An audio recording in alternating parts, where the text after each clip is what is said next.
샬롬, 남다르게 표현하기 세 번째. 초록빛 에메랄드시. 초록빛 에메랄드시. 저 멀리 초록색 광채를 띤 도시가 보였죠. 에메랄드시가 분명해. 에메랄드시는 온통 초록색으로 빛난다고 들었거든. 양철 나무꾼이 말했어요. 우리는 에메랄드시의 입구로 갔지요. 내 키의 몇 배나 되는 문이 버티고 서 있어 조금 긴장이 되었어요. 허수아비가 문 옆에 붙어있는 작은 초인종을 눌렀죠. 곧이어 먼치킨만큼이나 작은 체구의 여자가 나타났지요. 자신을 문직이라고 소개한 여자는 우리를 수상쩍은 눈으로 바라보았어요. 여긴 무슨 일입니까? 보아하니 에메랄드시에 사는 주민이 아닌 것 같은데요. 위대한 마법사 오즈를 만나러 왔어요. 오즈라는 말에 문지기의 눈이 휘둥그레졌어요. 오즈님을 만나러 오는 사람이 있다니 정말 오랜만이로군요. 하지만 만나기 힘들 겁니다. 어떻게 하면 오즈님을 만날 수 있을까요? 전 문지기예요. 문을 열고 닫는 일에 대해서 누구보다 잘 알지만 어떻게 하면 오즈님을 만날 수 있는지는 잘 알지 못하죠. 아, 오즈님이 궁전에 살고 있다는 건 알아요. 그건 우리도 아는걸요. 안다면 한번 가봐요. 혹시 모르지요. 참 에메랄드시에서는 이게 필수랍니다. 문지기는 커다란 가방에서 안경을 꺼내 우리에게 하나씩 건넸어요. 이게 뭔가요? 에메랄드시로 들어가면 찬란한 초록빛이 품어져 나오는데 그 빛 때문에 자칫하면 눈이 멀 수가 있어요. 그러니 안경을 꼭 써야만 되죠. 안경 알은 모두 초록색이었어요. 토토와 허수아비, 양철 나무꾼과 사자도 모두 안경을 썼어요.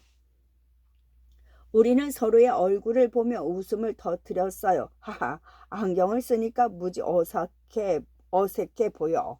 안경을 쓴 사자는 나밖에 없을 거야. 사자는 쑥스러운 얼굴로 안경테를 만지작거렸죠. 문지기가 문을 열어주었어요. 그러자 찬란한 빛이 와락 쏟아져 나왔어요.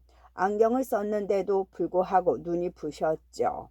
그럼 행운을 빌어요. 문지기는 우리를 향해 작은 손을 흔들고 다시 문을 지키러 돌아갔어요.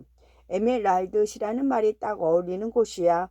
허수아비가 말한 대로 거리는 온통 에메랄드 빛깔로 빛났어요. 집도 바닥도 유리창도 화단의 꽃들도 사람들의 옷도 온통 초록색이었죠. 물론 초록색 안경알 때문에 그렇게 보였던 것이었죠. 에메랄드시에 사는 사람들은 무척 행복해 보였습니다. 초록색 드레스를 입은 아이들, 초록색 음료수를 마시는 사람들, 초록색 팝콘을 들고 초록색 자전거를 타는 사람들 모두가 행복한 웃음을 짓고 있었지요. 우리는 높이 솟은 궁전을 향해 갔어요. 오즈가 산다는 곳이었지요. 궁전 앞에는 초록색 갑옷을 입은 병사 둘이 서 있었습니다. 마법사 오즈를 만나러 왔어요. 병사들은 별말 없이 문을 열어주었습니다. 호사스러운 궁전 안으로 들어가자 초록색 양복을 입은 집사가 우리를 맞아 주었어요. 오즈님을 찾아오셨다고요? 네, 오즈님을 직접 만나러 먼 길을 돌아왔어요. 오즈님을 직접 본 사람은 아무도 없어요. 왜 다들 만날 수 없다고 말하죠? 모두들 글쓰기 시합에서 떨어지니까요. 오즈님은 글쓰기 실력을 중요하게 여겨 글을 못 쓰는 사람하고는 만나주지 않거든요. 집사인 저도 오즈님을 본 적이 없어요. 전 자신 있어요. 집사는 의심스러운 눈으로 날 한번 보더니 따라오라는 말을 했어요. 집사는 사방이 불투명한 유리로 되어 있는 방으로 우리를 데리고 갔어요. 방에는 동그란 테이블만이 덩그러니 놓여 있었어요. 집사는 종이를 한 장씩 나눠주며 오즈에게 묻고 싶은 것과 그 이유에 대해 쓰라고 했어요. 호사스럽다, 호사스럽다. 호화롭고 사치하는 태도가 있는 걸 뜻해요. 호사스러운 생활, 호사스러운 차림새처럼 쓸 수 있어요. 뇌가 없어 생각을 못하는 허수아비만 빼고 모두 소원을 종이에 적었어요. 집사는 우리가 쓴 종이를 들고 나갔어요. 얼마 뒤 천장에서 굵은 남자 목소리가 들려왔어요. 난 위대한 마법사 오주다. 나도 모르게 벌떡 일어나 인사를 했어요. 오주님 반가워요. 그런데 곧 청천벽력 같은 말이 들려왔어요. 너희들은 모조리 탈락이다. 그러니 어서 돌아가. 오주님을 만나려고 얼마나 고생을 했는데. 사자가 울먹거리며 말했어요. 오호라, 목소리를 들어보니 넌 겁쟁이 사자로군. 너의 글은 아주 엉망이야. 오주는 사자가 쓴 글을 읽었어요. 나는 덩치가 큰 사자다. 그래서 용기가 필요하다. 용기 있는 사자가 되면 친구도 많이 생길 것이다. 덩치가 커서 용기가 필요하고 용기가 있어야 친구가 생긴다니 인과관계가 아주 엉망이야. 글을 잘 쓰려면 원인과 결과가 자연스럽게 맞물리도록 논리적으로 써야 한다고. 전 양철 나무꾼이에요. 인과관계와 논리적인 글쓰기. 인과는 원인과 결과를 뜻하는 말이에요. 인과관계는 어떤 사물의 현상이 다른 사물 현상의 원인이 되고 그 사물 현상은 먼저 있던 사물 현상의 결과가 됨을 뜻하는 말이지요. 인류가 진화함에 따라 문명이 발달했다라는 말은 원인과 결과가 맞아 떨어지지만 인류의 평균 키가 커짐에 따라 문명이 발달했다라는 말은 원인과 결과가 들어맞지 않아 설득력이 떨어져요. 이처럼 글의 설득력을 높이기 위해서는 인과관계를 고려하며 쓰도록 해요. 오주는 나무꾼이 쓴 글을 읽었어요. 나는 서쪽 마녀에게 중요한 심장을 빼앗겼다. 심장은 중요하기 때문에 나는 심장을 꼭 다시 얻고 싶다. 따뜻한 심장을 말이다. 양철 나무꾼의 읽은 오주는 한숨을 푹 내쉬었어요. 이것도 엉망이야, 엉망이라고. 뭐가 문제인지 모르겠어요. 나무꾼이 양철 머리를 흔들며 말했어요. 심장을 왜, 어떻게 뺏겼는지에 대한 과정도 빠졌고 심장이 왜 중요한지에 대해서도 절대로 말하지 않았어. 어떤 대상의 중요성에 대해 말하고 싶으면 예시를 함께 제시해 주는 게 좋다고. 양철 나무꾼은 납득한 듯 아무 말도 하지 못했어요. 제 글은요, 저는 도로해라고 해요. 도로해? 너는 할머니 집에 대한 설명은 묘사 방법을 통해 아주 실감나게 잘 썼더구나. 실제 눈으로 본 듯 구체적으로 그리고 있어. 특히 고추밭과 정자가 어떻게 생겼는지, 찐 옥수수 맛이 어떤지 생생하게 느껴질 정도였어. 오주의 칭찬에 나는 하마터면 탄성을 지를 뻔했어요. 실감은 열매실 느낄감, 실제로 체험하는 느낌, 그림을 그리듯 자세하게 말하는 묘사. 어떤 대상이나 상황을 있는 그대로 상대방에게 전달해야 할 때는 묘사를 주로 이용해요. 묘사는 주관적인 생각을 빼고 그림을 그리는 것처럼 표현하는 방법이랍니다. 머릿속으로 그림을 그리듯 자세하게 설명을 하면 상대방에게 설명하고자 하는 내용을 보다 쉽게 전달할 수 있어요. 풍경 묘사하기. 좁다란 오솔길을 걸었다. 한쪽에는 안개꽃처럼 새하얀 메밀밭이 펼쳐져 있고 반대쪽에는 추수가 한창인 황금빛 벼가 출렁댔다. 할머니 댁에서는 도시에선 보기 힘든 것들이 잔뜩 있어서 관찰하는 게 재밌어요. 맞아. 묘사를 잘하기 위해서는 평소 사물의 이모저모를 관찰하고 분석하는 습관을 가져야 해. 그렇지 않으면 추상적이고 상투적인 묘사를 할 수밖에 없거든. 나는 설레는 마음으로 물었어요. 그럼 제 소원을 이루어 주시는 거죠? 그건. 오주는 갑자기 말을 잇지 못했어요. 오주님, 왜 아무 말도 없는 거죠? 한 병만 합격을 했으니 소원을 들어줄 수 없어. 네? 그게 무슨 말이에요? 오주의 변덕에 약이 올랐어요.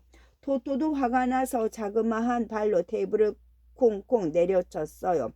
거짓말쟁이 오주 마법사 오주는 거짓말쟁이라고 사람들에게 소문낼 거예요. 감히 내게 거짓말이라니. 그렇다면 한 번의 기회를 더 주겠다. 추상적이란 말은 구체적이지 않아 사실이나 현실과 동떨어져 막연한 것을 보고 하는 말이에요. 추상화란 대상이나 사물을 사실적으로 제한하지 않고 작가의 주관적인 표현법에 따라 그린 그림이죠. 글의 진술 방법에는 어떤 것들이 있을까요? 설명하는 글을 진술하는 방법에는 묘사하기, 예시하기, 정의하기 등이 있어요. 각각의 진술 방법에 대한 예시 문장을 한번 살펴보면 지정은 손가락으로 어떤 사물이나 사실을 가리키며 말하듯 있는 그대로 일러주는 것으로 설명 방식 중 가장 직접적이고 단순해요. 스트레스는 만병의 근원이다. 정의는 어떤 대상이나 사물의 뜻, 사물의 범위를 규정해 지을 때 쓰는 방법이지요. 사람은 혼자서 살아갈 수 없는 사회적 동물이다. 분류는 어떤 대상들이 가진 비슷한 특성에 따라 구분짓는 방법이지요. 분류를 하려면 대상들이 가지고 있는 보편적인 특성은 무엇인지, 무엇이 분리의 기준이 되는가를 잘 따져봐야죠. 세계는 크게 대륙별로 아시아, 유럽, 아프리카, 오세아니아, 북아메리카, 남아메리카로 나눌 수 있다. 예시는 어떤 대상을 설명할 때 구체적인 예를 들어 말하는 방법이고요. 코가 납작한 개는 호흡기 질환에 걸리기 쉽기도 해요. 퍼그, 시추, 페키니즈, 불독 같은 종들이 그러하지요. 묘사는 대상이 가진 형태, 색깔, 냄새, 촉감 등을 그림을 그리듯 생생하게 표현하는 방법이지요. 갓난 아기의 손이 잘 익은 포도알처럼 통통하고 어렸다. 명주실처럼 가느다란 머리카락에서는 아기 분 냄새가 풍겼다. 서쪽 마녀를 없애라고? 서쪽 마녀를 없애라고. 옳지. 못된 서쪽 마녀를 없애고 오너라. 그러면 너희들 모두의 소원을 이루어 주겠다. 네? 그건 제가 부탁드리려고 했는데 도리어 저더러 서쪽 마녀를 없애고 오라니요? 내 대답은 이미 정해졌다. 나를 만나고 싶다면 서쪽 마녀를 없애야 해. 그럼 이제 난.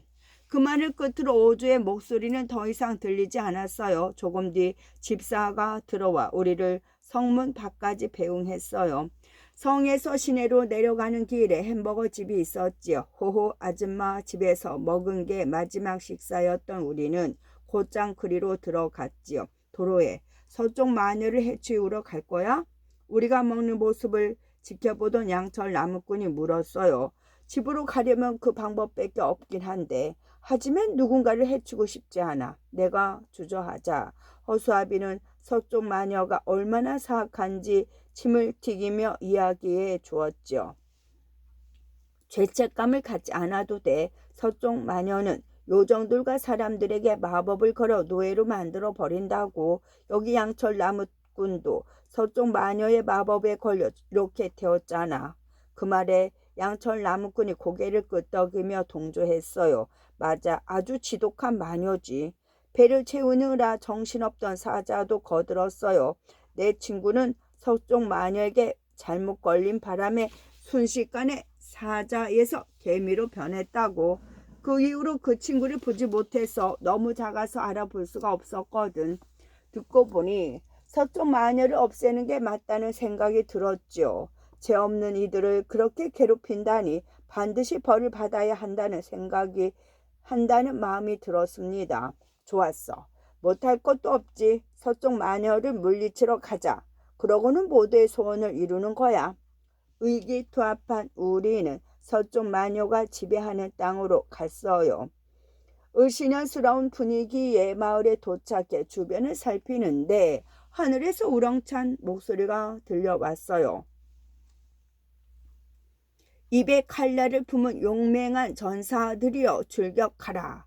갑자기 들려오는 알 수 없는 소리에 나는 너무 놀랐죠.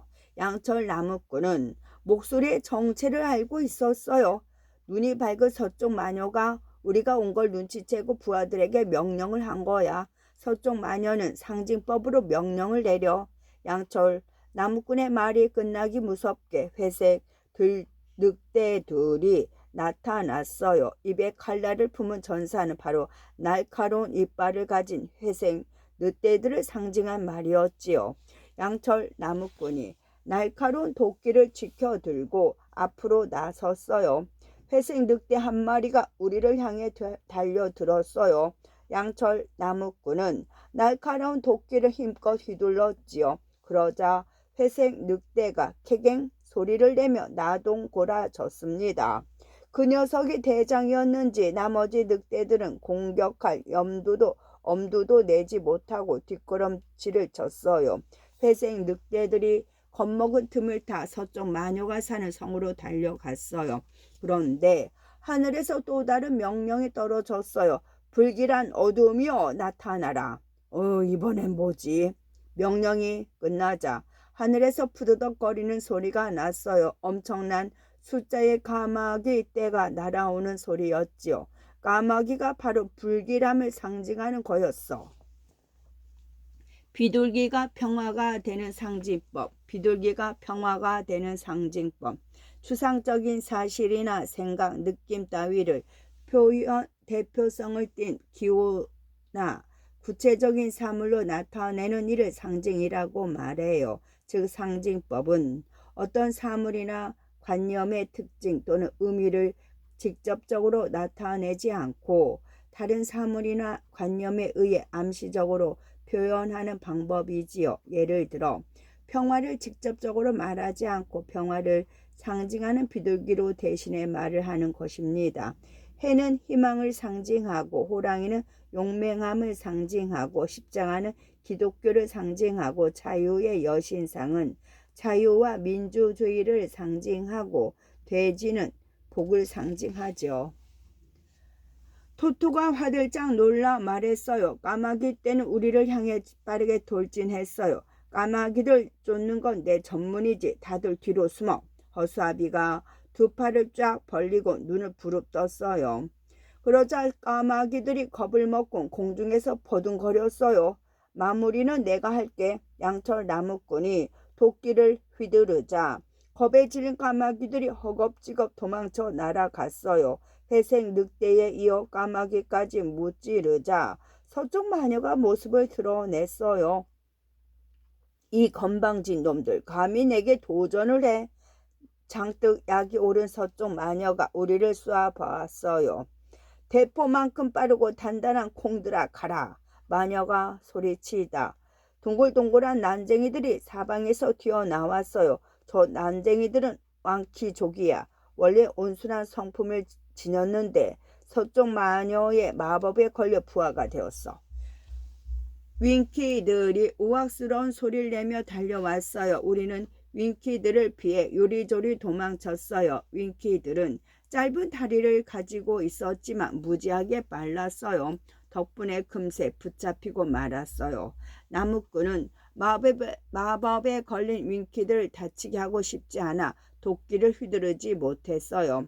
윙키들아, 그놈들을 밧줄로 묶어 내게 대령하여라. 윙키들은 밧줄을 꺼내 우리를 묶기 시작했어요. 부릅뜨다는 무섭고 사납게 눈을 크게 뜨는 모습을 말하지요. 위로 올려 뜨는 건 치뜨다라고 합니다. 어떡하지? 서쪽 마녀에게 틀림없이 당하게 생겼어. 그때 사자가 온 힘을 다해 몸을 떨었어요. 그러자 우리를 둘러싼 윙키들이 낙엽처럼 떨어져 나갔어요. 하지만 곧 다시 모여들었지요. 사자는 입을 커다랗게 벌려 포효하기 시작했습니다. 그르렁 그르렁 천둥처럼 큰 소리에 윙키들이 깜짝 놀라 달아났어요. 이 겁쟁이 윙키들아 어딜 가는 거야? 여왕이 소리쳤지만 사자의 귀에 눌린 윙키들은 더 이상 다가오지 못했습니다. 나는 용기를 내 마녀에게 말했어요. 이봐요, 서쪽 마녀씨. 착한 자들을 괴롭히는 건 이제 그만둬요. 우리 할머니가 그랬는데 못되게 살면 나중에 2배로 벌을 받는데요. 이 건방진 꼬맹이가 무슨 헛소리를 하는 거야. 분노한 마녀의 주변으로 검은 연기가 피어났어요. 마녀가 제대로 화가 났나 봐. 악의 기운이 엄청나게 피어오르고 있어. 양철 나무꾼이 입을 가리며 말했어요. 공연히 마녀의 화만 돋구었다는 생각이 아차 싶었지요. 하지만 후회하기에는 이미 늦었지요. 성난 마녀의 눈은 이미 횃불처럼 이글이글 타오르고 있었거든요. 도로에 위험하니까 어서 도망가. 위험을 감지한 허수아비가 내게 말했어요. 나는 주춤주춤 뒤로 물러섰어요. 어딜 도망가? 어림도 없어.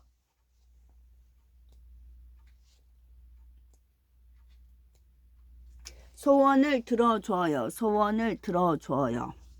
마녀는 허리춤에 차고 있던 액체를 꺼내 마시더니 바람을 훅 불었어요. 그러자 마녀의 입에서 날개 달린 원숭이들이 우르르 뛰어나왔어요. 흉포한 원숭이들은 허수아비를 붙잡아 밀집을 몽땅 꺼냈어요. 양철 나무꾼에게는 커다란 자석을 가져와 껌딱지처럼 붙여 놓았지요. 그 다음에 차례인 사자는 황급히 도망쳤어요. 놓치지 마라. 원숭이들은 커다란 그물을 던져 사자를 사로잡았습니다. 사자가 온 힘을 다해 발버둥 쳤지만 소용없었죠. 그물에는 아주 강력한 마법이 걸려 있었거든요. 원숭이들은 마지막으로 나와 토토를 공격하려 했어요. 1초 즉발의 순간 내 발에 심겨진 동쪽 마녀의 구두가 보였어요. 나는 아무 말이나 내뱉었어요. 구두야, 네가 우리를 지켜줘. 그때였어요. 구두에서 강렬한 금빛이 일어났어요. 나도 모르게 내뱉었던 말이 의인법이었거든요. 사람이 아닌 것을 사람인 것처럼 표현하는 수사법이지요. 구두의 번쩍임에 압도당한 원숭이들이 킥킥 소리를 내며 더 이상 다가오지 못했습니다. 뭐야, 저 구두는 동쪽 마녀의 것이었잖아. 동쪽 마녀의 구두를 가지고 있다면 이기기 힘들겠어. 서쪽 마녀는 내가 강력한 마법의 구두를 가지고 있다는 걸 알게 되자 비열한 수단을 썼어요. 지금부터 내 말을 듣지 않으면 여기 붙잡혀 있는 네 친구들을 모조리 없애버릴 거다. 마녀는 마법으로 불을 피워 허수아비를 태우려 했어요. 이 지푸라기 인형을 태워 없앤 다음엔 고철 나무꾼은 산산조각 낼 거야. 겁쟁이 사자는 어떻게 요리를 하지? 그만.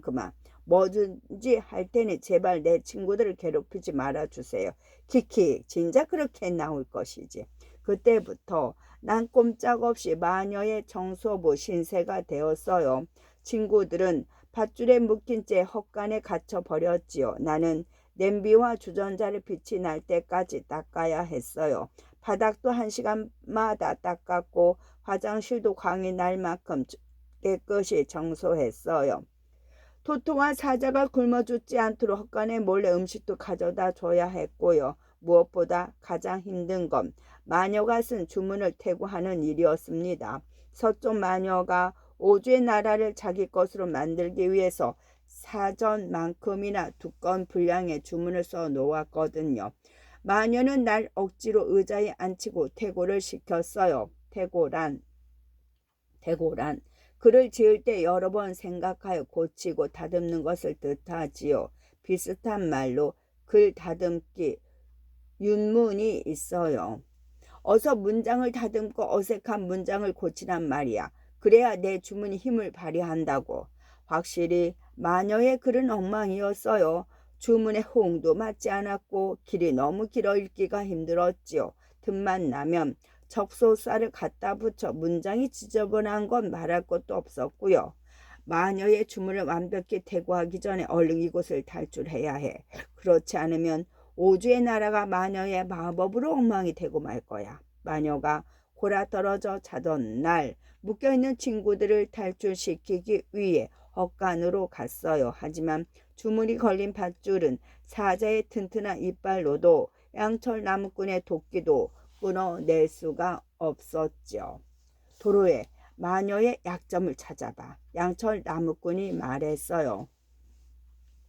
마녀에게 약점이 있을까? 약점이 없는 사람은 없어. 마녀에게 석연치 않은 구석이 보이지 않았어? 모르겠소. 잘 안 씻어서 냄새가 난다는 건 빼고 말이야. 내 말에 사자가 의아해하며 물었어요. 이상한데 그렇게 깨끗하게 청소를 시키면서 자기 몸은 안 씻는다니? 그러자 토토가 귀를 쫑긋 세웠어요. 혹시 마녀도 나처럼 물을 무서워해서 목욕을 안 하는 게 아닐까? 그러고 보니 마녀는 몸에 물을 묻히려 하지 않았어. 혹시 물이 약점인 걸까? 그 순간 나를 찾는 마녀의 목소리가 들렸어요. 이봐 도로해. 청소 안 하고 어디로 간 거야? 나는 불이 나게 마녀에게 달려갔어요. 마녀는 잠에서 깨자마자 내게 욕실 청소를 시켰어요. 욕실 바닥 틈새에 곰팡이 핀 것 좀 보라고. 제대로 청소하지 않으면 네 친구들을 괴롭힐 거야. 고쳐 쓰기를 할 때 주의할 점. 글을 쓰는 것만큼 중요한 것이 고쳐 쓰기 단계입니다. 문장은 다듬을수록 매끄럽고 읽기 좋아지거든요. 고쳐 쓰기를 할 때는 우선 맞춤법에 맞게 썼는지 확인하고 내용에 적절한 내용을 붙였는지 주제와 내용이 일치하는지 등 여러모로 살펴봐야 합니다. 그 외에 고쳐 쓰기를 할 때 살펴봐야 할 점을 알아보면 적절한 낱말을 사용했는가, 그 음식은 절대 맛 있었다가 아니고 그 음식은 매우 맛 있었다.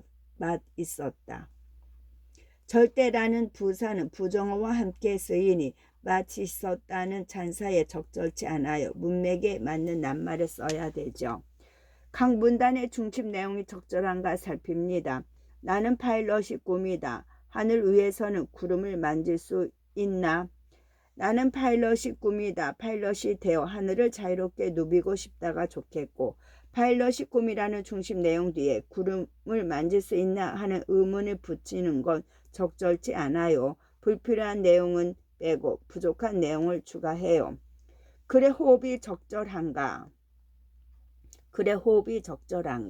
어제 비가 와서 부침개를 해 먹었는데 오빠가 들어오더니 신발이 더러워졌다며 신발 빨래를 해서 하는 김에 내 신발도 세척해 달라며. 어제 비가 와서 부침개를 해 먹었다. 그런데 외출해서 돌아온 오빠가 신발이 더러워졌다며 신발을 빨았다. 문장이 너무 길어 입으로 직접 읽었을 때 호흡이 딸려요. 너무 긴 문장은 좋지 않으니 적절한 곳에서 끊어주는 게 좋아요. 청소를 시켰어요. 욕실 바닥 틈새에 곰팡이 핀 것 좀 보라고. 제대로 청소하지 않으면 네 친구들을 괴롭힐 거야. 나는 솔로 바닥을 문지르며 마녀의 빈틈을 노렸어요. 마녀는 내 뒤에 서서 끊임없이 잔소리를 퍼부었어요. 깨끗이 하라고? 바닥에 얼굴이 비칠 만큼 마녀가 눈을 질끔 감으며 하품을 하는 순간 양동이에 있던 물을 마녀에게 퍼부었어요. 끄아! 놀라운 일이 벌어졌어요. 마녀의 몸이 물에 푼 밀가루처럼 녹기 시작한 겁니다.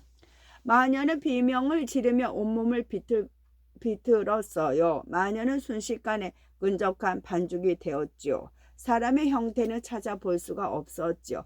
토르에 성공한 거야. 조금 뒤 나무꾼과 허수아비, 토토, 사자가 달려왔어요. 마녀가 사라지자 밧줄에 걸린 마법이 효력을 잃은 겁니다. 뿐만 아니라 척박한 서쪽 땅에 활기가 생기기 시작했습니다. 시들었던 꽃이 다시 고개를 들었고 척박하던 땅에 초록색 풀이 돋아나기 시작했지요. 성공이야. 어서 오주에게로 가서 우리의 소원을 들어달라고 하자. 잠깐만 기다려요. 저 멀리서 윙키들이 우르르 몰려오고 있었어요. 윙키들아, 무슨 일이야? 도로해님 덕분에 우리는 자유의 몸이 되었어요. 보답으로 서쪽 마녀가 애착하던 모자를 드릴게요. 원하는 곳으로 순간 이동을 할 수 있는 물건이지요. 윙키가 작은 날개가 달린 모자를 내밀었어요. 애착은 몹시 사랑하거나 끌려서 떨어지지 아니하는 것 또는 그런 마음을 뜻하지요.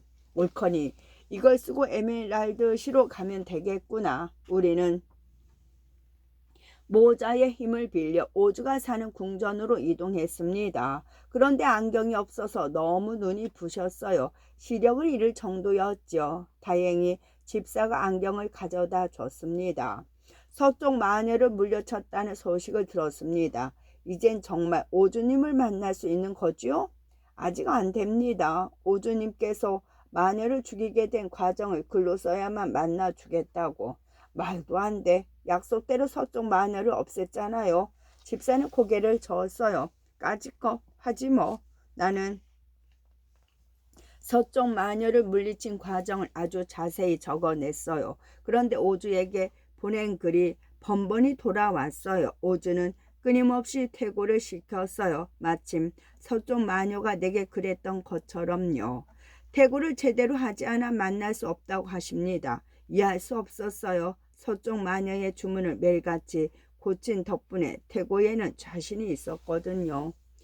기승전결도 잘 드러나고 수삭적 표현이나 단락 몇 개도 적당히 사용해 쉽게 읽히는데 어디를 더 고치라는 거지요? 저도 자세히는 몰라요. 오주님이 글씨에 민감하시다는 것밖에는. 민감이라는 뜻은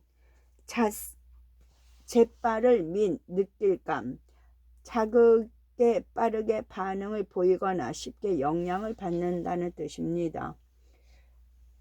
집사는 대충 둘러대며 방을 나갔어요. 문득 이상한 느낌이 들었어요. 오주가 우리를 의도적으로 피하는 것 같아. 내 생각도 그래. 도로해의 글은 나쁘지 않은걸. 차라리 우리가 오주의 방으로 쳐들어가자. 양철 나무꾼이 작은 목소리로 말했어요. 하지만 오주의 방이 어딘지도 모르는걸. 그건 내게 맡겨. 난 몸집이 작으니까 집사의 뒤를 몰래 밟아 오주의 방이 어디 있는지 알아낼 수 있어. 토토가 자신있게 말했어요. 잠시 후 집사가 와서 대관 글을 가지고 갔어요. 토로가 그 뒤를 몰래 따랐죠. 토토가 잡힐 수 있을까? 토토가 잘할 수 있을까? 허수아비가 걱정스레 물었어요. 그럼 토토는 세상에서 가장 똑똑한 강아지라고. 몇 분이 흐른 뒤 문 두드리는 소리가 들려왔지요. 문을 열자 토토가 내 가슴팍으로 뛰어들며 말했어요. 오주의 방은 3층 맨 끝 방이야. 좋았어. 지금 당장 오주를 만나러 가자. 우리는 사람들의 눈을 피해 3층으로 올라갔어요. 태고의 유래, 태고의 유래. 태고라는 말에는 다음과 같은 유래가 있어요. 중국 당나라의 시인인 가도에 얽힌 이야기이지요. 나귀를 타고 가던 가도에게 시 한 수가 떠올랐어요. 조숙지 변수 승태월하문 이라는 시로 새는 연못가 나무에 자고 중은 달 아래 문을 민다라는 뜻이지요. 그런데 달 아래 문을 민다가 좋을지 두드린다가 좋을지 고민이 되었어요. 골똘히 생각하던 가도는 그만 높은 관리의 행차기를 침범하고 말았지요. 관리 앞으로 끌려간 가도는 시를 생각하다가 그랬다고 이야기를 했어요. 그러자 관리는 화도 내지 않고 한참을 고민한 끝에 역시 민다는 태보다는 두드린다는 고가 좋겠군이라고 말했대요. 이때부터 시나 글을 고치는 것을 태고라고 하였답니다. 탄로난 오주의 정체, 탄로난 오주의 정체. 이곳이야. 토토가 둥글게 생긴 문을 가리켰어요. 나는 숨을 크게 들이쉬고 손잡이를 힘껏 돌렸어요. 르르륵. 누구야? 문을 두드리지도 않고 들어온 녀석이. 순식간에 벌어진 일이었습니다. 방에 있던 누군가가 바람보다 빠른 속도로 달아나더니 커튼 뒤로 숨었어요. 혹시 오주님이신가요? 허수아비가 커튼이 있는 쪽으로 다가가자 질색하는 목소리가 들렸어요. 다가오지 마. 거기서 말하라고. 알았으니 어서 소원을 들어줘요. 서쪽 마녀를 물리치고 오면 뇌를 준다고 했잖아요. 허수아비가 따지고 들자 사자와 양철 나무꾼도 연이어 불만을 토로했어요. 저에겐 용기를 주겠다고 하셨고요. 저에겐 따뜻한 심장을 주기로 하셨죠. 물론 약속을 했지. 하지만 그리 아직 완벽하지 않아. 내 맘에 쏙 들 때까지 태고를 하라고. 그러면 너희들의 소원을 전부 들어줄 테니까. 또다시 시작된 태고 타령에 더는 참을 수가 없었어요. 그만.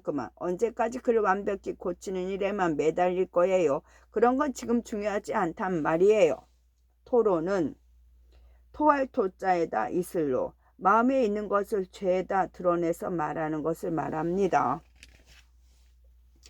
내가 성질을 부리자 커튼 뒤에서 노발대발 하는 소리가 넘어왔어요. 중요하지 않다니. 이래서 요즘 애들이 문제야. 문장을 제대로 쓰는 게 얼마나 중요한데 그것도 모르고 괴상한 줄임말, 인터넷 용어 같은 것만 쓰고 말이야. 일기 검사라도 할라 치면 교정하는 데가 얼마나 많은지 빨간 펜이 모자랄 정도라고. 네, 그게 무슨 소리예요? 오즈의 말은 이상해도 한참 이상했어요. 오즈의 나라에는 인터넷도 없고 줄임말도 없었거든요. 게다가 일기 검사라니요. 말하는 게 꼭 학교 선생님 같았죠. 나는 궁금증을 참지 못하고 커튼을 활짝 열어 젖혔어요. 으아, 쳐다보지 마. 나는 너무 놀라 입이 다물어지지 않았어요. 작달만한 귀에 까칠까칠한 수염, 윗부분이 훤히 벗겨진 머리, 낡은 양복까지. 오즈는 영락없이 평범한 아저씨였어요. 누구세요? 이 바보, 나는 위대한 마법사 오즈님이다. 교정은 문장이나 출판물에 잘못된 글자 또는 글귀를 바르게 고치는 거지요. 교정을 할 때 잘못된 부분을 바로 잡도록 지시하는 부호를 교정부호라고 합니다. 정말 위대한 마법사라면 마법을 보여줘요. 양철 나무꾼의 말에 오즈는 분한 듯 몸을 부르르 떨었어요. 그러더니 결국 사실을 토로했어요. 그래, 맞아. 난 위대한 마법사 오즈가 아니라 평범한 국어선생 김동철이야. 어쩐지 마법사가 글씨에 집착하는 모습이 수상하다 했어요. 어느 날 수업을 마치고 가던 동철 선생님은 수사법을 중얼거리다 해오리 바람에 휩쓸렸대요. 내가 오즈의 나라로 왔을 때와 꼭 같았지요. 에메랄드시 사람들은 해오리를 타고 온 나를 보고 전설의 마법사 오즈가 나타났다고 믿었어. 오갈 곳 없던 나는 궁전에서 먹고 자기 위해 오즈인 척 사칭을 했어. 금방 집으로 돌아갈 거라 생각했거든. 간도 크시네요. 거짓말을 한 것도 모자라 부탁하러 온 사람들에게 글쓰기만 계속시키고. 내 정체를 들키지 않기 위해서는 어쩔 수 없었어. 내가 잘하는 건 그것밖에 없었으니까. 동철 선생님은 그만 집으로 돌아가고 싶다고 말했어요. 난 정말 뇌가 갖고 싶었는데 생각도 하고 상상도 하고 똑똑한 말도 할 수 있는 뇌 말이야. 허수아비가 한숨을 내쉬며 투덜거렸어요. 자네에게 뇌는 필요 없을 것 같은데. 자네는 매일 뭔가를 배우고 있잖아. 지식이나 상상력 같은 것, 경험을 통해 얻어지는 것이거든. 그러고 보니 허수아비가 이런저런 수사법을 쓰던 게 기억나. 사칭은 속일사에다 일컬을 칭, 이름, 직업, 나이, 주소 따위를 거짓으로 속여 이르는 것이죠. 알고 보니 똑똑한 허수아비잖아. 꾀를 내어 우리를 구해주었지. 허수아비 얼굴에 웃음꽃이 피었어요. 그럼 난 이미 소원을 이룬 거네. 이번에 양철 나무꾼이 딱딱한 가슴을 두드리며 말했어요. 그럼 내 심장은요? 난 따뜻한 심장이 필요해요. 쟤는 이미 따뜻한 마음을 가지고 있잖아. 동철 선생님의 말에 모두가 동의했어요. 맞아. 양철 나무꾼 너처럼 따뜻한 마음을 가진 친구는 아마 없을 거야.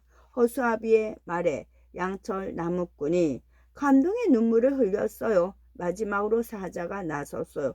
저는요. 전 아직 용기가 없는데. 무슨 말이야? 사자, 네가 마법에 걸린 윙키들을 쫓아냈잖아. 그때 얼마나 멋있었는데. 강에 빠질 위험에 처했을 때 네가 우리를 업고 헤엄을 쳤어. 넌 이미 충분히 용기 있고 배짱 두둑한 사자야. 두둑하다라는 말은 돈이나 배짱 따위가 넉넉하거나 풍부하다는 뜻으로 용돈을 두둑하게 받다, 지갑이 두둑하다처럼 쓸 수 있지요. 깨닫고 보니 모두의 소원이 이루어져 있었어요. 물론 내 소원은 아직 이루어지지 않았죠. 저도 할머니 집으로 가고 싶어요. 가족 얘기에 동철 선생님의 낯빛이 어두워졌어요. 그건 나도 마찬가지야. 이곳으로 온 뒤 꽤 많은 시간이 흘렀지만 아직까지 집으로 돌아가는 방법을 찾지 못했어. 오랫동안 외로웠을 동철 선생님을 생각하니 가여운 마음이 들었어요. 집으로 돌아갈 방법이 없다니 믿을 수 없어. 모두가 말을 잇지 못하는 와중에 허수아비가 두 손을 마주치며 말했어요. 왜 그 생각을 못했지? 서쪽 마녀의 모자를 쓰면 어디로든 갈 수 있다고 했잖아. 허수아비야, 너에겐 정말 뇌가 필요 없어. 이렇게 똑똑한 생각을 할 줄 아니 말이야. 허수아비는 지푸라기로 채워진 몸을 뒤적여 서쪽 마녀의 모자를 꺼냈어요. 헤헤, 혹시나 이를 버릴까봐 내가 잘 보관해 두었지. 그걸 쓰면 어디든 갈 수 있다는 게 정말이냐? 이제 정말 집으로 갈 수 있는 거야. 동철 선생님은 감격한 나머지 말까지 더듬었어요. 그런데 사자의 표정이 조금 슬퍼 보였죠. 자세히 보니 양철 나무꾼 허수아비도 마찬가지였지요. 뒤미쳐 친구들의 마음이 이해되었어요. 집으로 돌아가는 건 너무 기뻤지만 친구들과 헤어지는 일은 너무 슬펐으니까요. 우리는 서로를 꼭 껴안고 작별의 인사를 나누었죠. 용기 있는 사자, 가슴이 따뜻한 양철 나무꾼, 똑똑한 허수아비가 다정한 모습으로 손을 흔들었어요. 도로의 토토, 우리 언젠가 꼭 다시 만나자. 항상 너희들을 기억할게. 눈물이 자꾸만 치올라 앞이 보이지 않았어요. 잘 있어 신비한 우주의 나라요. 잘 있어 내 소중한 친구들아. 뒤미쳐라는 뜻은 그 뒤에 곧 있다라 라는 뜻으로 뒤미쳐 친구 생각이 났다. 뒤미쳐 버스를 쫓아갔다 식으로 쓰인답니다. 나는 품에 토토를 껴안고 한 손은 동철 선생님의 손을 붙잡은 채 서쪽 마녀의 모자를 썼어요. 먼저 동철 선생님의 집으로 가자. 1초도 안 되는 시간이 흐르고 눈앞에 익숙한 풍경이 펼쳐졌어요. 익숙한 사람들의 옷차림, 익숙한 상점, 익숙한 말투에 가슴이 벅차올랐어요. 왈왈, 토토는 더 이상 말을 할 수 없게 되었지만 기뻐하고 있다는 걸 알 수 있었죠. 오, 내가 정말 집으로 왔구나. 동철 선생님은 날 붙잡고 고맙다며 오열을 했지요. 얼른 사랑하는 가족에게 가보세요. 나와 토토는 동철 선생님의 가족과 상봉하는 모습을 지켜보다 할머니 댁으로 갔지요. 할머니는 고추밭에서 고추를 따고 있었지요. 할머니, 벼랑간 들려온 소리에 놀란 할머니가 머리를 지켜들고 두리번거렸어요. 아이고, 이제는 환청이 다 들리네. 할머니, 도로에가 왔어요. 나는 전속력으로 할머니에게 달려갔어요. 토토도 귀를 펄럭거리며 열심히 뒤쫓아왔지요. 아이고, 우리 강아지 아니냐? 어디서 나타났노? 할머니가 휘둥그레진 눈으로 나를 보았어요. 신비한 우주의 나라에 다녀왔어요. 용감한 사자와 따뜻한 마음씨의 양철 나무꾼과 지혜로운 허수아비가 있는 곳이요. 그곳에선 수사법으로 마법을 부릴 수도 있어요. 내 말에 할머니가 웃음을 터뜨렸어요. 호호, 우리 강아지 농담도 잘하지. 나도 모르게 웃음이 터졌어요. 내가 겪은 일은 정말이지 농담 같은 일이었으니까요. 끝.